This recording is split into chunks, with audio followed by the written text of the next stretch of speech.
বাৎসরিক পুজোর দিন সকালবেলা উঠে রানীকে ফুলের সাজে সাজাচ্ছিলাম। তারপর বিকালে বিসর্জনের আগে রানীকে চিড়ে ভোগ দেওয়া হয়, আর এখানে আমি আর আমার মা দুজন রানীর আরতি করছিলাম। তারপর রানীকে বেদি থেকে নামানো হয়, তারপর রানীর বরণ করা, সিঁদুর খেলার পর এখানে সবাই আনন্দ করছিল, ধুনুচি নাচ হচ্ছিল।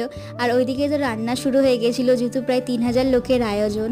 আর এখানে অজয় মায়ের ঘট নিয়ে যাচ্ছিল মাথায় করে, আর পুন আমার মৌপিয়া না আগেই চলে এসেছিলো। আমরা সবাই মজা করতে করতে যাচ্ছিলাম মাকে নিয়ে।